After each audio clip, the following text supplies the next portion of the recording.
You're watching the Global Baseball Network. Thank you for clicking on this video, and coming up next, part 2 of our interview with legendary sports writer Robert Whiting.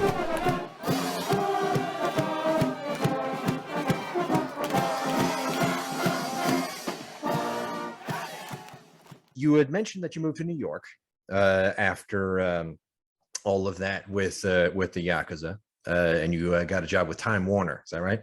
In NYC? Time Life, excuse me. Yeah. So with Time Life, this is where you were working on Chrysanthemum and the Bat. And what I wanted to know was what was sort of like the impetus or the drive to start writing, and what did you hope to teach everybody who would read this book about baseball samurai style? Well, I didn't work for Time Life until the end of my stay in New York, 2.5 years. And they sent me to Tokyo to do this job. But I moved back to New York because I just had to get out of Tokyo. I had to get out of Japan. I didn't really know who I was. They'd offered me a really nice position at Britannica in Japan. I should be a vice president one day. I could just see my, the whole foreign expat package. And I could just see my life laid out before me. And I just, I could feel myself about to say yes, and the words no came out. So I just knew I had to get out. I had to, I wanted to know what I was made of.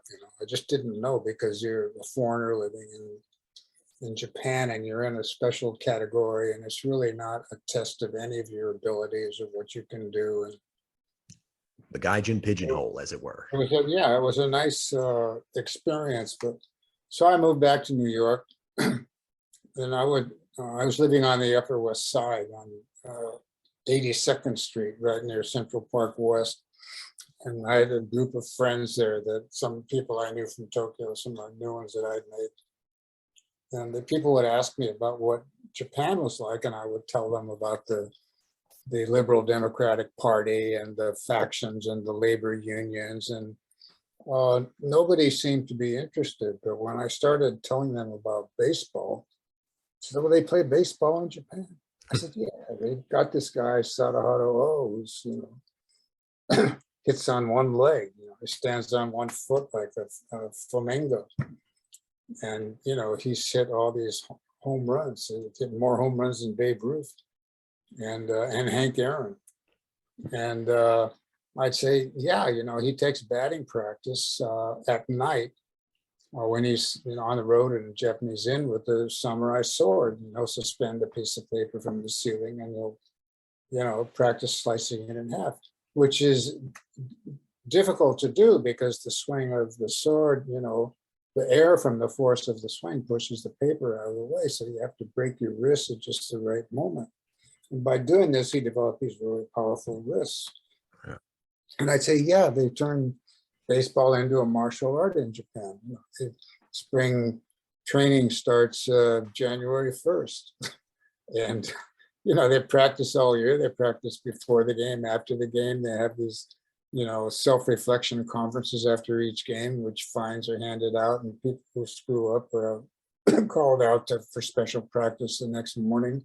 They have a drill that they do called the 1,000 fungo drill, in which you field ground balls until you drop. It takes like 2 or 3 hours, depending.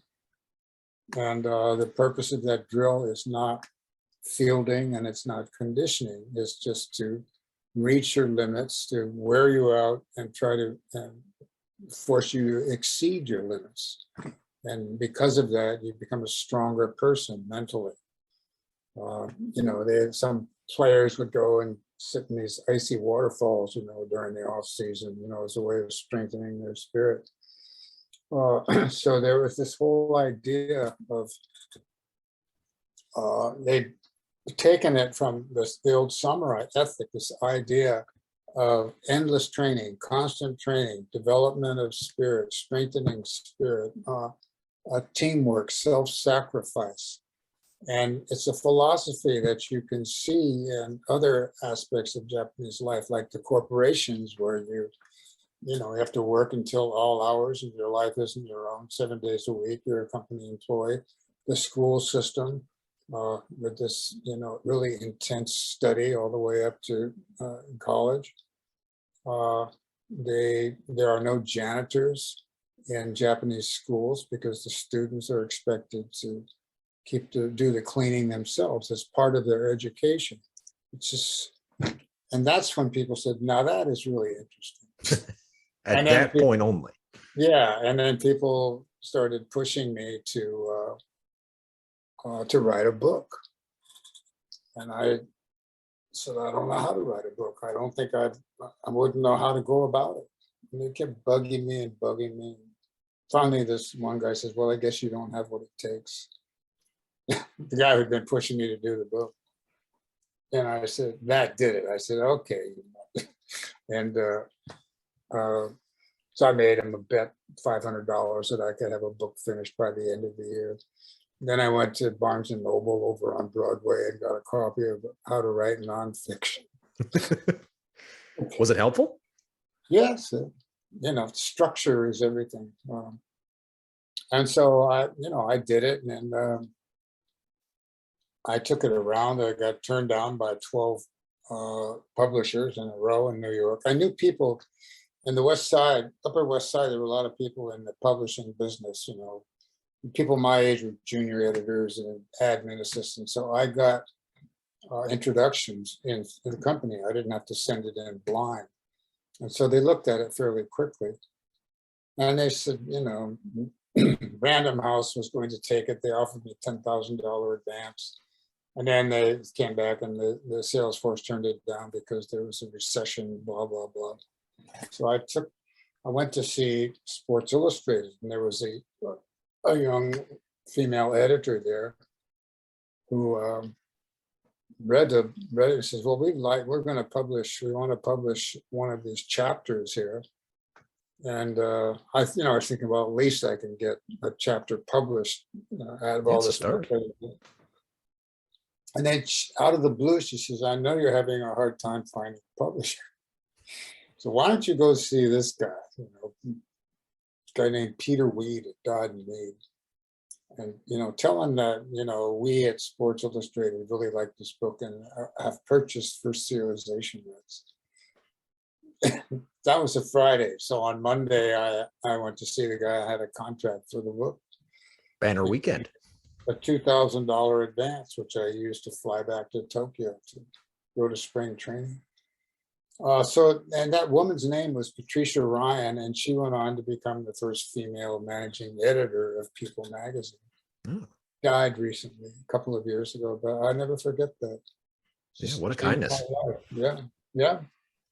One act of kindness changed my life. Yeah. And now you are you now. And you became pretty well known in this kind of niche circle, I suppose, as like one of the big American voices talking about Japanese baseball. And so you went on to write, obviously, book number 2 in 89. You got to have Wa, right. Talking mainly about how Americans just don't seem to naturally fit into the Japanese system, and kind of telling all sorts of stories about these major leaguers, minor leaguers coming over to try to adjust to the system. And the number of people that you got to talk to, you gave some really, really incredible accounts in this book. And so talking to these guys and publishing them, I'm talking mainly like Reggie Smith and Warren Cromartie, a guy whose autobiography you co-wrote. Right. Did you kind of feel some pressure from the Japanese media to sort of censure the full extent of what they said and what they felt at all? Well, there was some blowback, but you have to, at the time, that book fit the tone and tenor of the times, because Japanese products were flooding the global markets. It wasn't just America, it was Europe, and everybody was complaining about them. Excellent products that everybody wanted, and they would undersell the market. which wasn't entirely kosher in some instances, but they just did really good work. American automobiles and TV sets, they didn't last too long. So the G7 got together and engineered a revaluation of the yen, and it went from 240 yen to the dollar to 120 yen to the dollar in the span of 18 months. And overnight, the Japanese became rich. The idea was to get them to stop exporting so much and to focus on their domestic market. But they had enormous reserves of cash. The top 10 banks in the world were all Japanese at the time. They had something like half the cash in the world. And so they just started building factories in the United States to make their cars there, buying up expensive paintings in France, and Rockefeller Center in New York, and Pebble Beach in California, Columbia Studios in Los Angeles. Sure. And so it was right at the peak of this, everybody in America is thinking, are the Japanese going to take over the United States? What's going on? That's when You Gotta Have Law came out. And the thesis of the book was that they're Japanese and Americans are just, they're congenitally unable to get along with each other. It's just like oil and water, just clash of individualism versus groupthink. And, neither side is, ideal exactly. You should learn from both sides, but it was just this way. Americans went to Japan, they say, I have my way of doing things. I'm a major leaguer. You don't tell. I'm not going to show up for spring training in the middle of the winter. What's wrong? And then the press would run this big story about another selfish foreigner is upon us. I went back to Japan with Tokyo with Time Life, and I had, a good 10 years I was writing for, Samson the Bat was a bestseller in Japanese. And so newspapers and magazines would ask me to write for them. So I was doing some work for Sports Illustrated, for magazines like the Shukan Buncho, Popular Weekly, the Asahi. And I wrote a column in the Daily Sports. And so I was doing this, for a period of 10 years and writing long articles, some which got published in Sports Illustrated, some in one of the Smithsonian, some in the airline magazines. And by that time, I had learned my craft as a writer. I learned how to write, process of doing that. Malcolm Gladwell talks about his 10,000 hours of doing something, you become proficient at it. And so I became proficient. I learned the mechanics of writing. And so by the time I was, somebody in Smithsonian who read an article I did in the Smithsonian, a publisher in New York, and called me up and asked me to do a book, which turned into You Gotta Have Law. I had, 2/3 of it was already written for me. Sure. And that's the one that it really got a lot of attention. It was a bestseller, and it enabled me to, purely because I think of just that it was just out at the right moment. And it was, You Gotta Have Law was like the taxi driver's guide to understanding Japan. You didn't have to read Chalmers Johnson or Nini and the Japanese Miracles. You didn't have to go through these dry political or economic tones. Anyway, this is really an on the ground account of what it's like, what they're like. And so the success of that book opened the door and allowed me to do Tokyo Underworld, which is something completely different. I got an agent introduced to me by David Halberstam in New York, and she said, whatever you do, don't write another baseball book. So I did Tokyo Underworld, which was quite an education, I must say. I imagine. Yeah, that's. I must confess that's the last one up on my list. As I was reading through your works to prepare to talk to you today, but I'm looking forward to diving into it after we wrap up today. But not to belabor your agent's point, let's get right into a little bit of baseball here.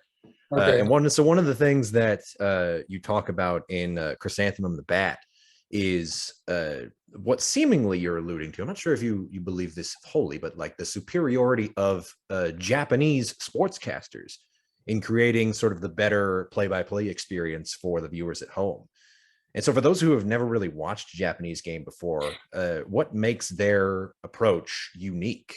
And what do you think American sportscasters can do to improve the experience for American viewers watching baseball on TV? Well, it was. I mean, that was true then. That was in the 1970s, 1960s, and 1970s.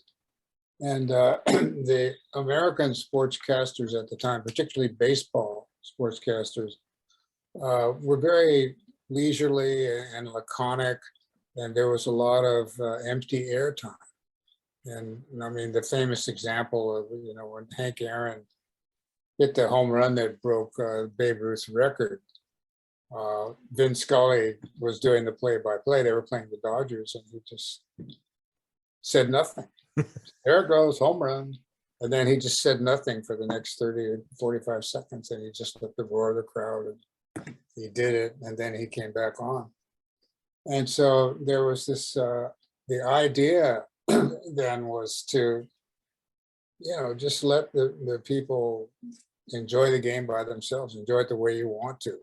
Just give enough information to paint a picture, particularly on television, because it's right there in front of you. Whereas the Japanese, you couldn't have a quiet moment. These broadcasters just nonstop chatter, and they would do something which I'd never seen or heard American telecasters do at the time, which is predict pitches, what the pitcher was going to throw, and that made it really interesting. Okay. And so you got a lot of technical information by watching Japanese game, what these batters had done before. So I thought they were ahead of the Americans at the time, but I think the Americans have passed them now. You think so? You watched a baseball game lately? I mean, you're just blown away by all these graphics. Oh yeah, the StatCast and things like that, tracking home runs. Right. It's phenomenal. And the announcers are constantly talking, and so it's. I think the Americans have caught up to the Japanese and passed them in that department. Well, yeah, I guess that's nice and hopeful. I think as somebody who is looking to maybe go into broadcasting here in a few years, can hopefully. You got a great voice for it. Thank you. I appreciate you saying that. But so we'll go back to Wah here for a second, and that book being about sort of the concepts that make baseball a Japanese game, and like sort of Japanese baseball, what that makes up, and the clash of the major leaguers with some of these concepts. Right. So could you explain for the viewers at home how important the idea of Wah is in a baseball context? I mean, is it a winning formula, and do you think it can really be applied even to this day, maybe outside of NPB?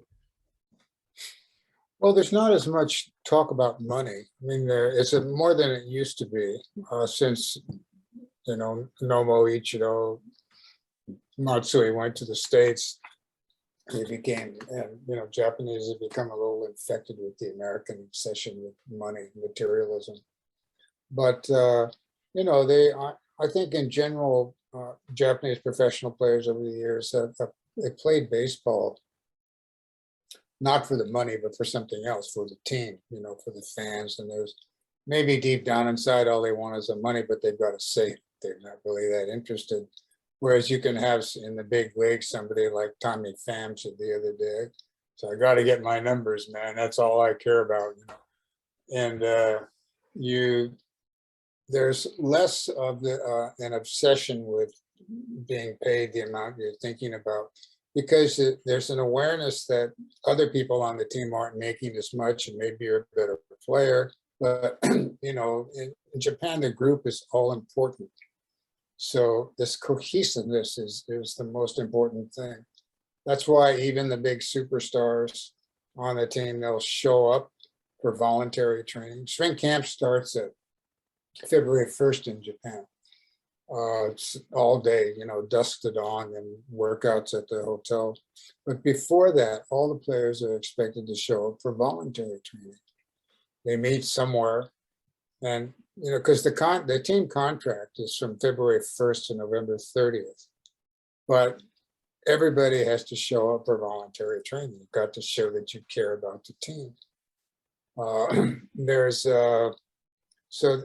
this dedication to the group that you don't see in the States, and you don't see as much anyway.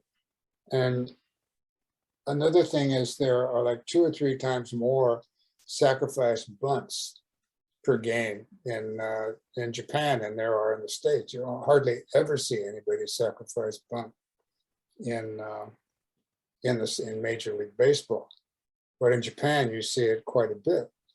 And part of the thinking is the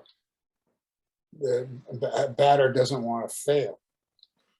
There's a runner on first, or runners on first and second. He wants to keep the rally going, and what if he strikes out? Then he's let his teammates down. But if he lays down a sacrifice bunt, and they advance to second and third, then he can come back to the bench and say, "I did my job," and you feel that he's part of the team, and he'll be congratulated for doing that. Nice bunt,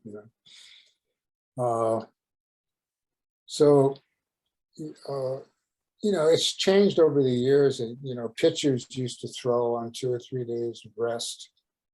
The starting pitchers would come in relief throughout the season. You'd see guys throwing, 300, 350 innings a year. When I was a student there was a pitcher named Gondo who threw 401 innings a year. They had a saying, Ame Gondo. Ame is rain. So rain, and Gondo is all that. He played for the Chunichi Dragons. So, and these guys, his arm went out when he was like 27 years old. Yeah, pretty quick. There were a lot of pitchers like that, right? A guy named Iron Man Inao won 42 games. Got his L on my shelf back here. Great pitcher. But, he hit 29 and all of a sudden he lost it, didn't have the zip on his fastball. And then he was, mediocre pitcher for a couple of years, and then he quit, retired. There was a lot of cases. Now it's changed, especially after Nomo went to the States. And there's a lot of, American players would come over, pitchers would come over and say, "Well, I need my 4 days rest, and I've got my pitch count limits and everything." And you think, what a selfish guy this guy Gene is. And but now that Japanese have gone to the States, and Nomo comes back and he explains what it's like in America. He says they have a more rational approach to, they don't use up their best players' talents all at once. Certainly. Because his pitchers need their 3 or 4 days of rest, and none of this, throwing in the bullpen every day. So in that sense, it's changed. But you still see, there's still spring training still starts February 1st. They're still on the field for 6 or 7 hours. Sometimes they run from the field back to the hotel, a 10-mile run. And then they'll have indoor workouts and baseball lectures and studying baseball. It's like being in Marine boot camp. Yeah. And pitchers will, even now, even today, even though starting pitchers usually pitch once a week or once every 6 days, in spring camp, they will go out and do what they call nage komi, which means, like throw until you drop. They'll throw 300 pitches, 400 pitches in one outing. And it's a mental thing almost as a physical thing, but knowing it gives them the confidence that they, if necessary, they can throw a 150 pitch 9-inning game during the season, which you still see. Yeah. More so than in the States. In the States, guys hit the 100 pitch count and they're out. But in Japan now, you see 130, 140 pitches. Yeah. And that's how you get guys like sort of your Yamamotos and your Sasaki's in present day NPB. Is like Sasaki's perfect game, I think, was, I mean, I was kind of struck by his pitch count earlier this year, pitching for the Marines. But you mentioned Nomo. And this is going to be a fine segue. I know we're coming to the end of our time here. We got time for probably one more question. And so talking about Nomo, he of course comes over from the Kentetsu Buffaloes in '95, Right. and breaks sort of the agreement in place that was there because of Fort Frick and Masanori Murakami back in the '60s, Right. and all that sort of stuff. The working agreement. Right. Precisely. But that time frame, that 30-odd year time frame, there were obviously incredible stars that NPB saw. They put up absolutely insane numbers, and there are some questions, at least in the observation that I've done of the NPB community all over the internet. A lot of us like to talk about which of those guys really might have made an impact, might have been stars in MLB had that agreement not been in place. And so for you, Bob, are there a couple of guys that come to mind that could have maybe made an impact coming over from NPB into like late 60s, 70s, 80s MLB? Yes. For one. I mean, everybody who saw, I knew Clete Boyer really well. He played against in the Central League. He was with the Tire Whales. And he said easily 500-600 home run. Hall of Fame. He's a Hall of Fame player. Tom Seaver said the same thing about him. He was really special. And his, they say he played in smaller parks, but boy, his home runs really went. I mean, they were like bullets. Nagashima, the third baseman he wasn't as good as but he could have played. Walter Alston said he could have played third base regularly for the Dodgers. And the Dodgers invited the Yomiuri Giants to their training camp, Vero Beach, and during the '60s a couple of times. Enatsu for sure. I mean, he was just he had perfect control. He could throw the ball 100 miles an hour. He had perfect control, and he pitched his first season, his rookie season, with just his fastball. And then he learned his second season. He learned a curve. And he mixed it in. He could throw it from exactly the same motion, pinpoint control. And he was just unbeatable. He won 25 games a year, 401 strikeouts in his best year. He was terrific. There was in fact, in Japan, at the end of the century, some newspaper put together a survey of the best players of all time. They picked an all-century Japanese baseball team. And was first base, Enatsu was a pitcher, Nagashima, not Nomo, Enatsu. This is the year 2000. And Nagashima was third base. The catcher was Katsuya Nomura, who hit 660 home runs as a catcher. Outfielder, one of them was Isao Harimoto, the only Korean living in Japan who and the only Japanese player with 3,000 career hits. And then I think Koji Yamamoto. Let me see. Kaneda, there was a left-handed pitcher named Masaichi Kaneda who won 400 games. And Enatsu was picked over him. But Kaneda was something else. The San Francisco Giants tried to sign him in 1965, but he said no, he wanted to stay in Japan. Well, he was the emperor at that time. So, why would you leave that, right? He said he didn't want to interfere with his records. So, and then Okaz Matsui, he played for the New York Mets. He was the shortstop at the time. He didn't do very well in the States. Iguchi was at second base. He played for the White Sox. And then in the outfield, there was, I think, by that time, Ichiro was because he was in the States, or he Yeah. was on his way to the States, but he'd already broken the single season hit record. And so if they did it now, then of course you'd have to put Otani in there. Sure, naturally. As where exactly? The man could play anywhere in the outfield. Put him on the mound. Could probably play the infield with a little practice. He is a special ball player. I love watching him play. But even if you, even back in the '60s, the Cardinals came, Red Shangeist, and the Dodgers in '66, Walter Alston. They said that, being on a tour, a month-long tour, playing against these different Japanese teams and all-star teams, they said an all-star team of Japanese could be competitive in the major leagues. It'd be a winning team. I think they could, yeah. And I think that's, true now. A team of Japan's best, could quite possibly win. Their problem has always been depth, because they're owned by corporations for advertising purposes, so they don't invest in these deep farm systems the way Americans do. Sure. It's not a profit-making thing. So, they don't have the depth. We're going to have to see what happens, I think, because the WBC is coming up next year, and we'll see what Samurai Japan can do against a team of major leaguers. I think Trout and Trevor Story. I'm trying to think if there have been any other names announced for Team USA, but they're going to get that real World Series, to call it back to C and B there. And I know hopefully we'll all be watching out there.